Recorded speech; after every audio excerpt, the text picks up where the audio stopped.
buenas tardes o muy buenos días según la hora en que ustedes estén viendo este canal.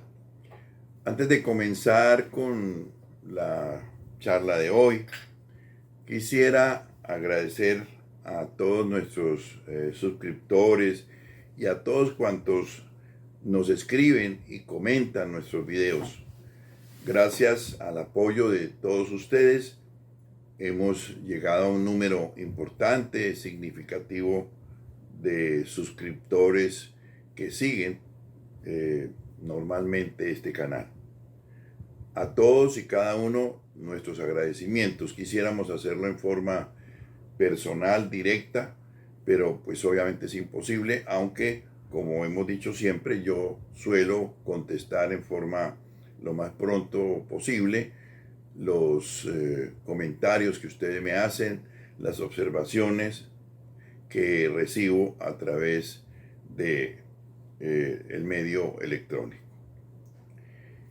Bien, habíamos venido trabajando en video anterior el tema de las inexactitudes o los mitos o las falsedades que se han suscitado a propósito de la conquista y la colonización española. Hoy nos ocuparíamos de un prejuicio o una creencia inexacta con respecto a que la sociedad que construyó España en estas tierras fue una sociedad de castas. Una sociedad de castas se caracteriza porque los individuos se clasifican de acuerdo normalmente a la raza o a sus creencias religiosas en una determinada categoría, categoría de la cual es imposible salir, ascender o pasar a otra categoría mejor o superior. Creemos que, y así lo demuestran los datos históricos, que España no construyó ni levantó una sociedad de castas. Si bien era una sociedad jerarquizada, lo cual es innegable, desde luego en la cúspide estaban los peninsulares, normalmente funcionarios enviados por la corona a ejercer la administración de estas tierras. En segundo lugar estarían los hijos de españoles, los criollos que se llamaron posteriormente. Después vendrían los mestizos, los indígenas y por supuesto distintas mezclas raciales que dieron lugar a una serie de categorías un poco extrañas. Hay cuadros sobre eso, de ese tipo de mezclas raciales que llevan a una serie de categorizaciones bastante discutibles. Y finalmente, por supuesto, en la parte inferior de la pirámide, pues se encontraban los esclavos.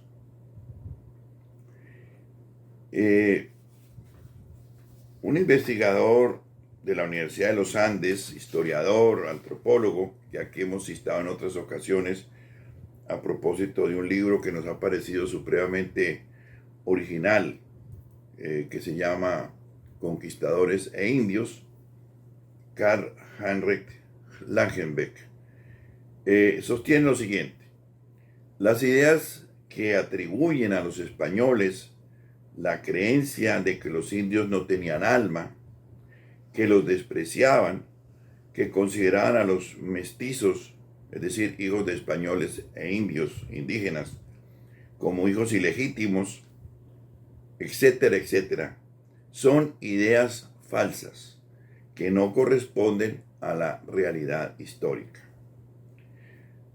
Y continúa: dados los prejuicios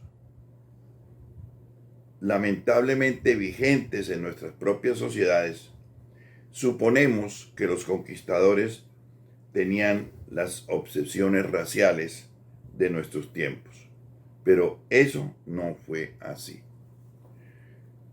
Coincidiendo con esta apreciación de este investigador de los Andes, un gran historiador inglés Arnold J. Toynbee, señaló en su momento que el mestizaje que se había producido en América entre indígenas y españoles, como uno de los grandes avances de la civilización humana, fueron el producto de la ausencia de prejuicios raciales por parte de los españoles.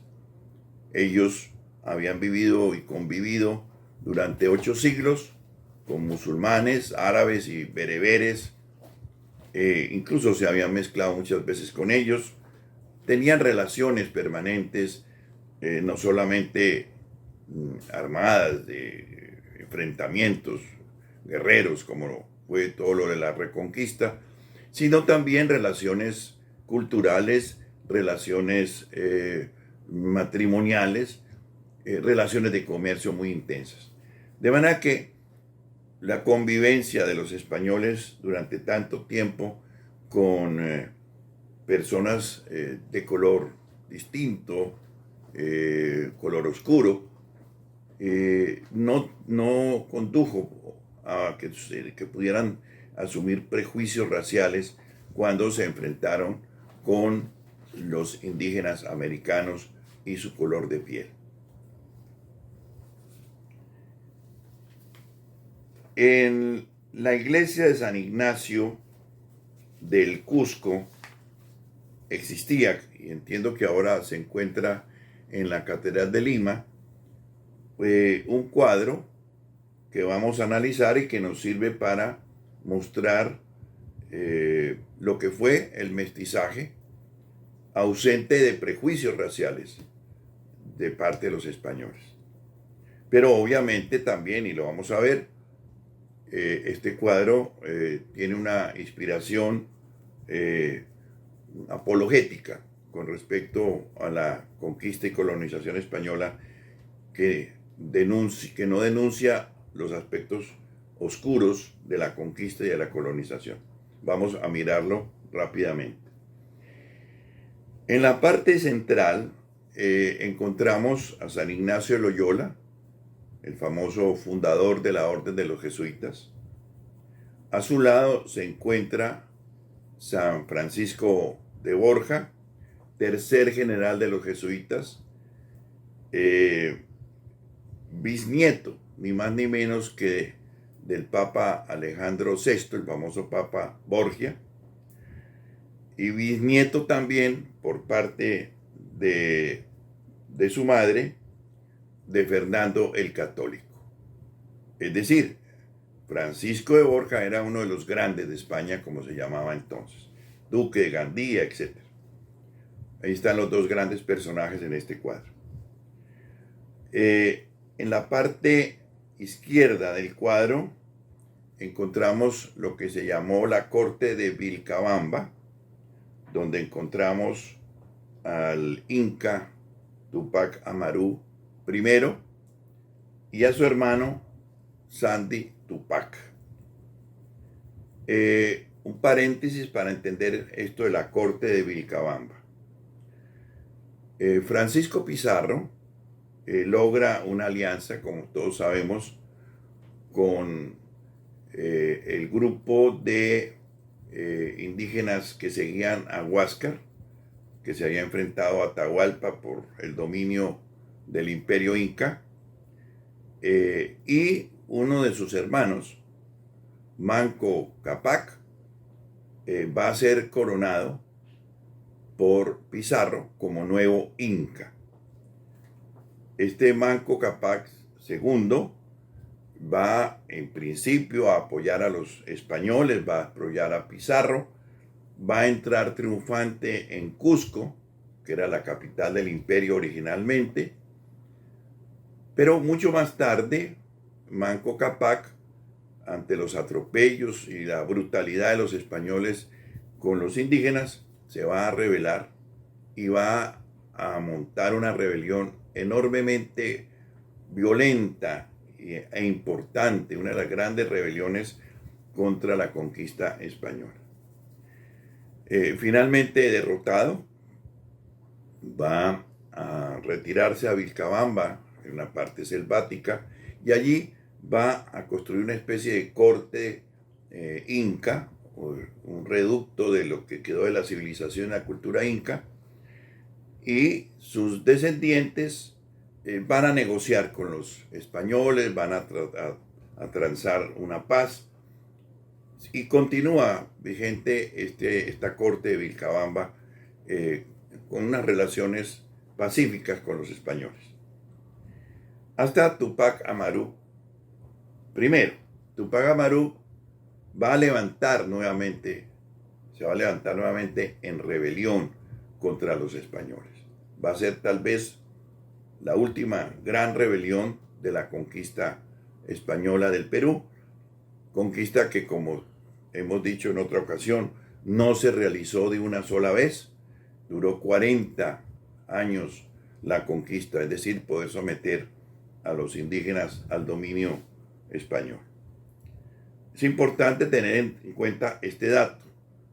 Aquí en la pintura, aparentemente, Tupac Amaru está a favor de los españoles, está en su corte de Vilcabamba, y su hermano tiene una hija que se llama María Clara Yusta, es una princesa inca. Y María Clara aparece casándose con el capitán español Martín García de Loyola, es decir, sobrino de San Ignacio de Loyola. Entonces tenemos en el cuadro esta primera escena del matrimonio de el capitán Martín García de Loyola con la princesa inca María Clara Yusta, hija de Sandy Tupac, hermano de Tupac Amaru I. En el otro lado del cuadro, dependiendo de San Francisco de Borja, estaría su sobrino, Juan Enríquez de Borja, que se casa con la hija de Martín García de Loyola y la princesa María Clara Yusta, que se llama María Clara Collac de Loyola, contrae matrimonio, y esta María Clara Collac de Loyola recibirá de la corona española el marquesado de Oropesa. Bien, aquí pues aparece un cuadro idílico del proceso de mestizaje, con dos personajes relevantes de la historia de España, San Ignacio de Loyola y su descendiente, Martín García, y por el otro lado, ni más ni menos, Francisco de Borja, uno de los grandes de España, su sobrino casándose con una descendiente de los príncipes y de los nobles incas. Este es el aspecto idílico. Claro, el cuadro nos oculta lo siguiente. Primero, Tupac Amaru primero se va a levantar en armas contra los españoles. Y el capitán Martín García de Loyola va a recibir la misión de parte del virrey Toledo, Francisco de Toledo, va a recibir la misión de aplastar la rebelión. Y él está casado ni más ni menos que con una sobrina de Tupac Amaru. Bien, va a aplastar la rebelión, Tupac Amaru va a ser ejecutado después de que se devela su rebelión, y Martín García de Loyola va a participar después en los intentos de colonización y conquista de Chile contra los mapuches. En un enfrentamiento con los mapuches, uno de los más violentos enfrentamientos, va a morir y va a ser decapitado por los indígenas mapuches. Eso es lo que el cuadro no nos dice. El cuadro nos muestra la idílica situación de un mestizaje entre personajes de la nobleza española y la nobleza incaica. El recuerdo de la resistencia de Tupac Amaru va a ser tan importante en el Perú que va a quedar en la memoria de los indígenas durante todo el tiempo de la colonia, al punto de que cuando surja José Gabriel Condorcanqui, que va a llamarse Tupac Amaru II, Tupac Amaru II, va a ser la más grande rebelión, 1780, la más grande rebelión contra el gobierno español en toda América Latina. Y va a asumir el nombre de ese personaje que en la memoria indígena había mantenido la rebelión y la resistencia contra la conquista española. De todas maneras, hay que decir que la conquista y la colonización produjeron un rápido y un extendido mestizaje. Y esto desde el mismo comienzo de la conquista española. Se recuerda el famoso caso de la Malinche, con el nombre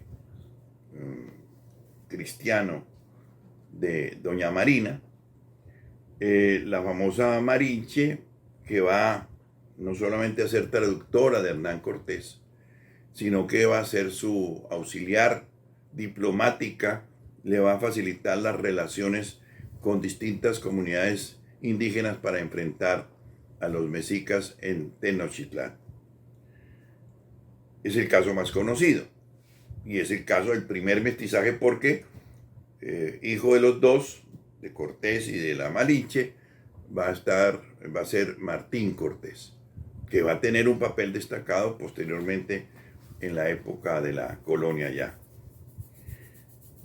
Ya hablamos de eso, cuando él encabeza a los encomenderos, a partir de las famosas leyes nuevas de Carlos V que acababan con las encomiendas, él va a encabezar la rebelión contra esas normas del gobierno del monarca.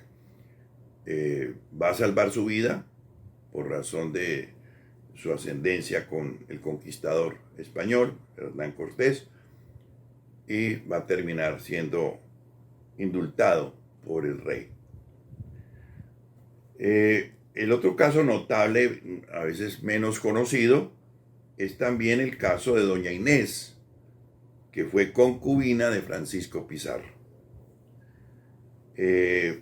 Inés, que fue el nombre cristiano que se le puso, era hija de Kunturhuancho, había sido una amante del famoso inca Huanca Cápac, que gobernó desde Quito y que dio lugar a la lucha entre sus dos hijos, entre Atahualpa y Huáscar. Y esta Inés va a cumplir un papel muy importante cuando Manco Cápac II, esta rebelión de la cual hablamos antes, va a sitiar a Lima, la recién ciudad fundada por Pizarro. La va a sitiar. Es un sitio bastante peligroso para la continuidad de la conquista, al punto de que Pizarro le pide ayuda a Cortés en México, en Nuevo México, que ya es allí, ya fue conquistada por Cortés, le pide ayuda que le mande tropas para salir del predicamento del cerco que le ha tendido Manco Cápac en Lima. Bien, Inés entonces se comunica con su madre, Kunturhuancho, y le pide que envíe soldados de los Huaylas. Ella era Huayla, aunque había sido amante del Inca Huanco Cápac. Le pide que mande tropas para salvar el cerco que le ha tendido Manco Cápac a Pizarro en Lima. Evidentemente, la madre Inés manda 5,000 hombres huaylas, guerreros huaylas, que obligan a Manco Cápac a retirarse y a ceder en el cerco que había colocado sobre Lima. Vemos pues allí otra mujer indígena que se pone al servicio de los españoles, como lo había hecho también la Malinche en el caso de México. Hija de los dos, de Pizarro, Francisco Pizarro y de Inés, va a ser Francisca Pizarro, que va a obtener un título nobiliario en España. El rey de España la manda a traer, Felipe II la manda a traer a España y le concede un título nobiliario.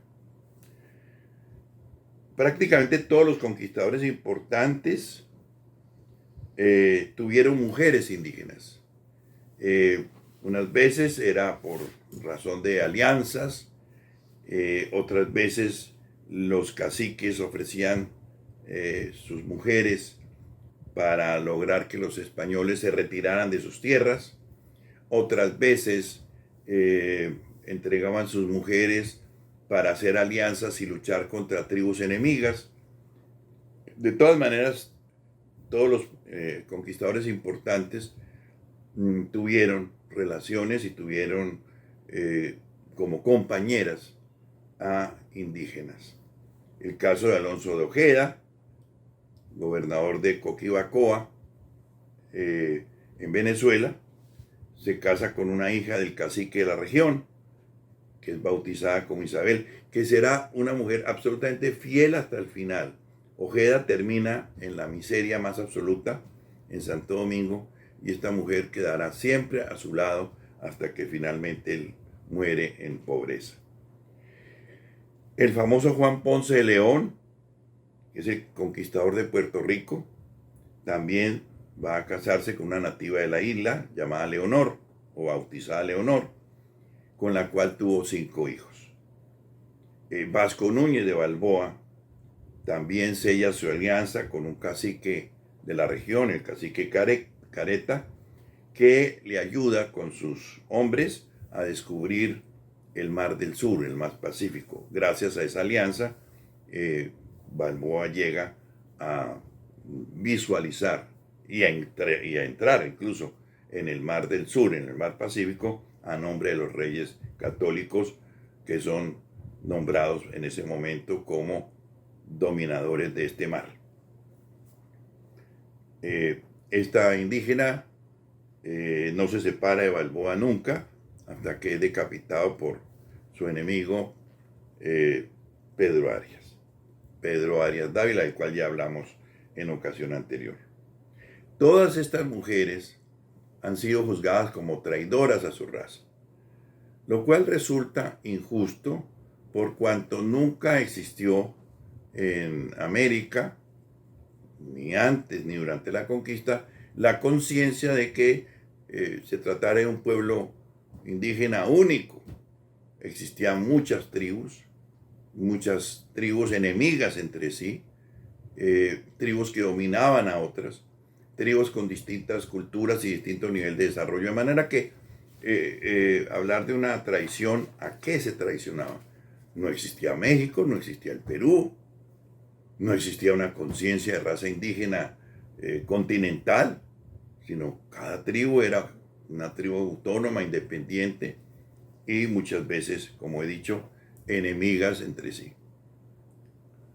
Recordemos, por ejemplo, la alianza de Jiménez de Quesada con los muiscas para atacar a los panches, que eran sus enemigos. Entonces, Jiménez de Quesada hace una operación, una racia contra los panches, y son los muiscas que queman poblados, saquean las casas de sus antiguos enemigos con el apoyo de los conquistadores españoles.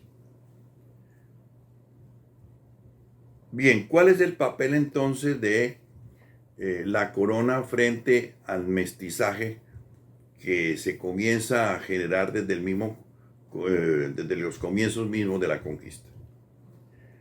Bien, Fernando el Católico no solo no prohibió ni impidió las uniones de españoles e indígenas, sino que al contrario la alentó.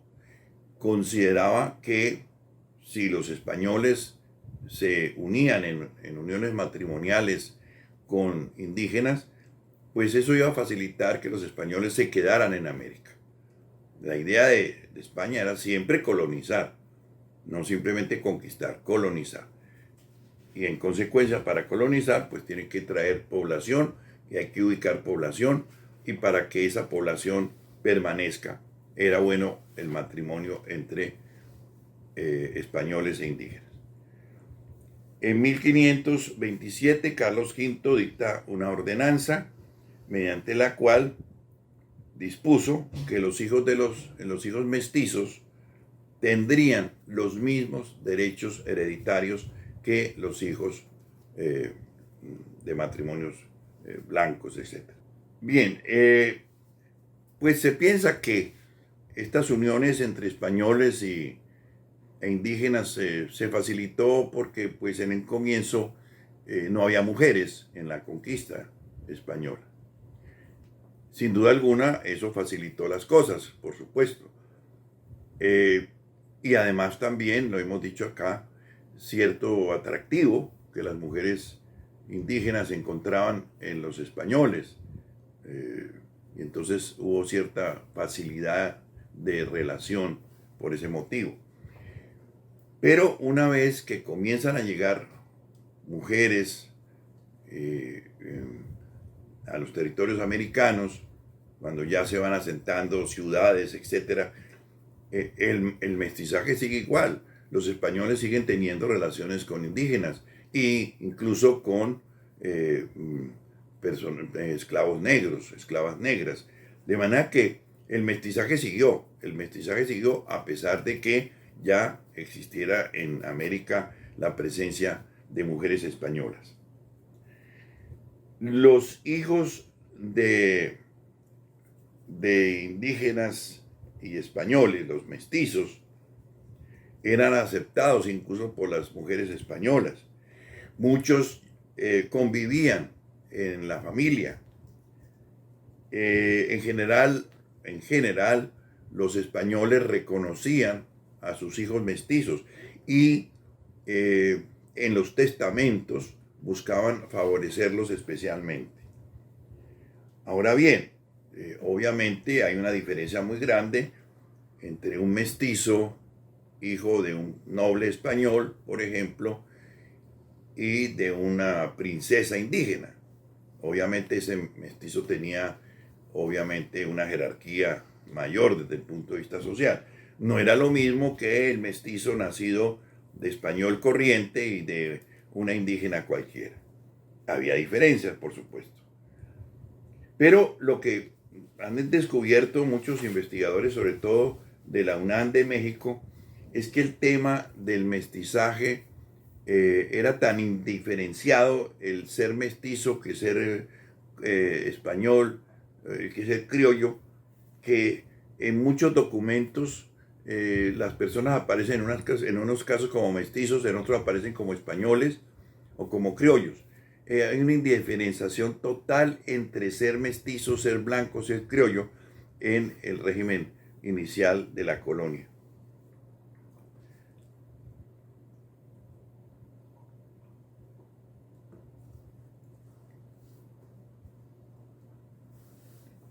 Esa indiferenciación demuestra precisamente que no estamos frente a una sociedad de castas y que hay posibilidades de ascenso y que hay posibilidades de pasar de una clase a otra. Muchos mestizos se enriquecieron.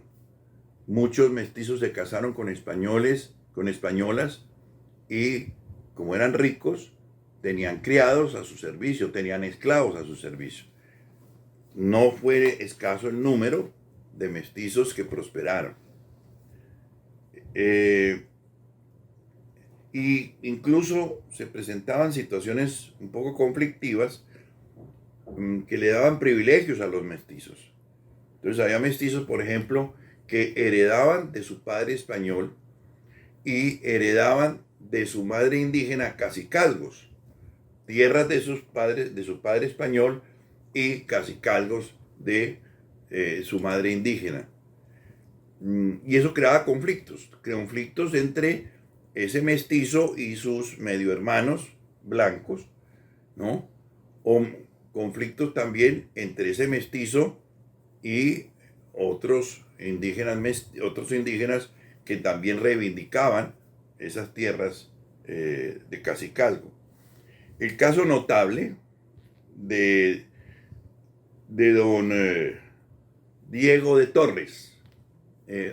Recordemos que los españoles permitían el uso del don para los caciques y para lo que era la nobleza indígena.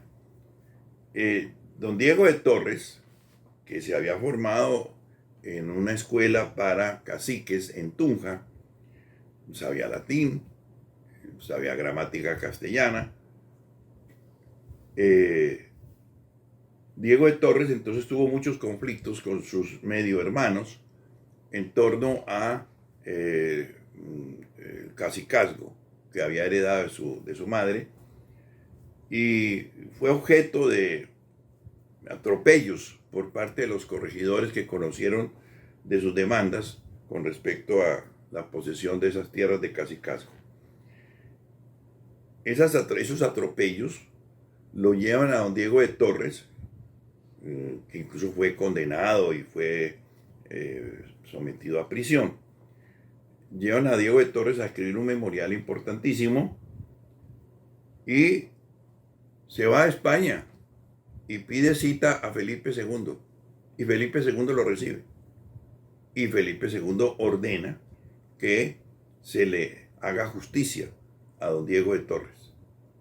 Y volverá más tarde, cuando los atropellos continúan, y volverá a ser recibido por Felipe II, y él finalmente se va a quedar en España y se va a casar con una española, y perdemos su rastro a partir de ese momento.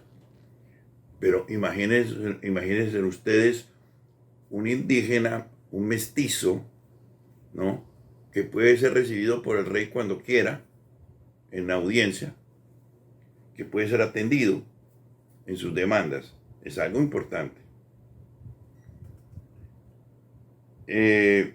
Esto significa lo siguiente, y es que los indígenas y los mestizos van a aprender a pleitear, van a aprender a defender sus derechos en cuanto a la posesión de tierras, en cuanto a la posesión de cacicazgos, en cuanto a la posesión de tierras de resguardo. Van a aprender a pleitear en los tribunales, en las reales audiencias, en demanda de sus derechos. Y así va a surgir un medio probatorio, llamémoslo así, como lo llaman los abogados, inédito. Como quiera que los indígenas en América no tenían escritura y por lo tanto muchas veces no podían dirigir memoriales a las autoridades españolas en forma escrita, porque no habían aprendido el castellano, no habían aprendido a escribir, se utilizaban las pinturas. Los mayas y los aztecas habían construido un sistema de códices a través de utilizar la palma, y lograban sacar unos pliegos que pintaban bellísimamente con colores. Bueno, esas pinturas se utilizaran también para describir en esos códices las violencias y los atropellos que las autoridades españolas estaban cometiendo contra los indígenas. Existe un famoso códice, hay muchos más, que se llama el Código del Oidor Tejada, en el cual los indígenas acusan a este oidor de que había utilizado 24,000 indígenas para plantar 12,000 sarmientos de vid en sus tierras y no les había cancelado sino 40 pesos por jornada. Entonces, este relato de los atropellos de este oidor son descritos, son pintados en estos códices que hacen los indígenas de origen mexicano, mexicas iniciales. ¿Esto qué quiere decir? Quiere decir que el régimen español abre la posibilidad a que este sea un medio de prueba, las pinturas indígenas. Bien, el mestizaje, además, y esto es muy importante, da lugar a un mestizaje no solamente racial, sino a un mestizaje cultural, que es bien importante. Aquí habíamos mencionado el caso del indígena azteca o mexica, Martín de la Cruz, que publica su famosa obra sobre las hierbas medicinales de los indígenas, una obra bellísima que utiliza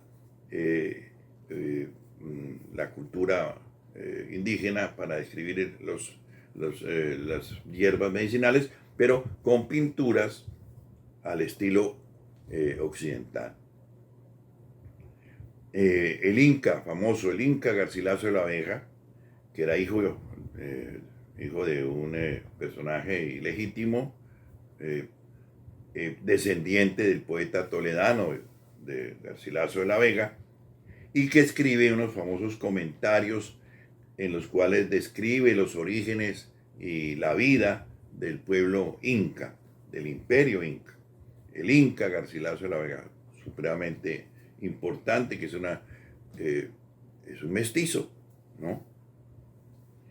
El caso de Alonso de Ercilla. Alonso de Ercilla es un español, no es nacido en América, participa en la conquista de Chile, la lucha contra los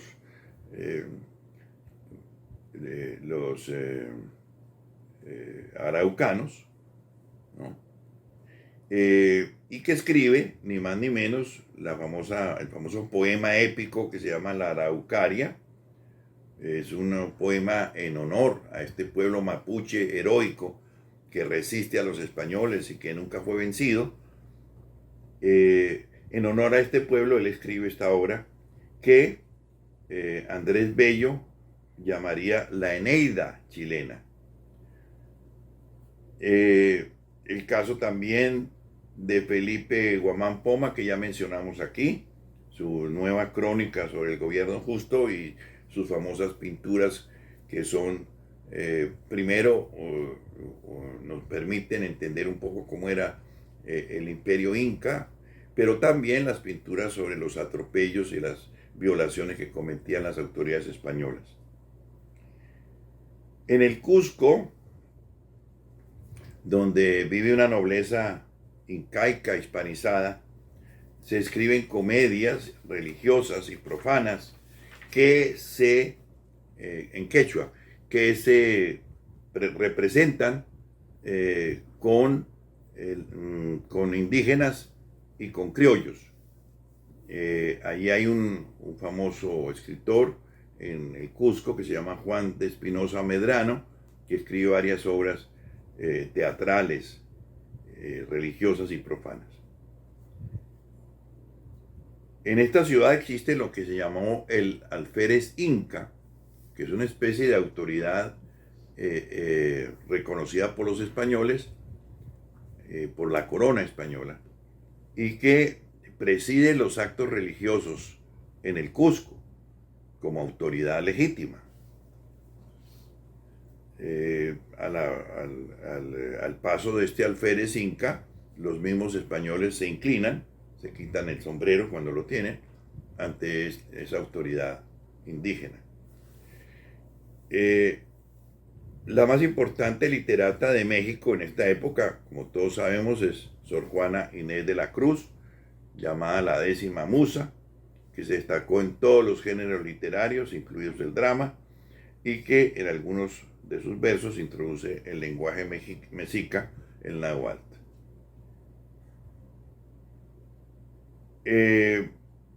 Como expresión del mestizaje cultural, encontramos la escuela cusqueña de pintura, que es muy importante y que tiene como exponente más destacado, no el único, a Melchor Pérez de Holguín.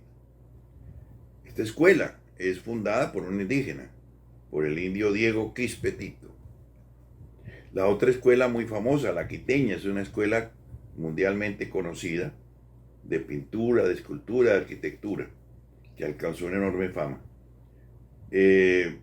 Allí encontramos muchísimos pintores, pero el más famoso sin duda es Miguel de Santiago, que era nieto de indígenas, y su hija Isabel de Santiago, que por ser mujer nunca se le acreditó como pintora, pero sin embargo hizo muchas obras y fue muy solicitada en Quito sus pinturas.